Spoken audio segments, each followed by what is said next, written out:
دا د چا څرنګه ارادې وي د چا څرنګه ارادې قرآن شریف کې وایي چې مو پاشنه خپل زیتون قسم خوري په کوتور قسم خوري په خپل ذات قسم خوري چې انسان مو پاشنه خپل پیدا کړی دی د انسان اراده څه شی دی او انسان څه شی دی مې سره بدخان ویلوړ دی مې د ونه پاډا کې ویلوړي بدخان یوه خبره کو چې روغتون کې الکشن ته زده را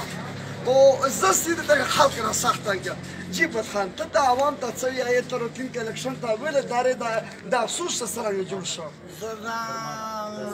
روغتون کې الکشن ته داسې دارم چې په دا نادوله دا داسې وکړم چې میش عوام داسې بیدور شي تکړه ده شي اوسي د لږ کې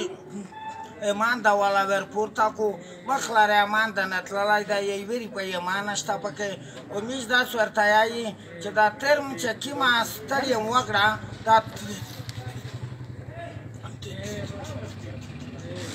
تیره بېعزتي چې کومه یې عوام وشوه دا وشوه په دا ناټوله سیمې نه چا وټي نه خوري نه چالسي خوري ښه یې چې څوک راوندی مړه یخ په سر مې جلسه نه کړي اوس دغه کمزوري عوام نه وي چې مې جا سړي عمران د فیضالرحمن د نور حالات نه پسې شاګېږم خو دا څو چې مې چې جلسې نه کړي زیاتی که چېرې نور په عوامو کې دا ایمان وي دا تک شنه شنه بلچې اوستی ندی دا پرې کومړه تایور دا وداري په کې نه کوي چې څنګه جلسه یې سټارټ کېږي میستو سوی یې په ویر شي لابلې سره دا سنا چې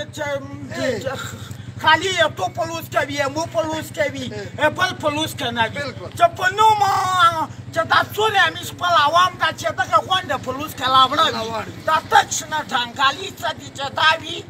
خو چې څنګه ورسایو اوار د ورته چکه چې په دا سر یې درته ووایه چې ډایرکټ نه سکوش مړه میز چې زیاتی په دغه رنګ رکاوټ یې شا نه غوړي نه زیاتی داسې میز ته رکاوټ جوړوي دا عوام هم داسې یایي یمیز عوام چې زیاتی چې میز په میز خصي اخ ته ډېره خورای په میش تیره شوی زیاتی داسې دا خورای د په میش نه تېرېږي منګایلو عمران خان ورته چک دی مړه دا غونډ ورته چک دی ورته په یوه خوله دې غلطویم میش داسې یایي چې میشتي په دا نه زیاتیو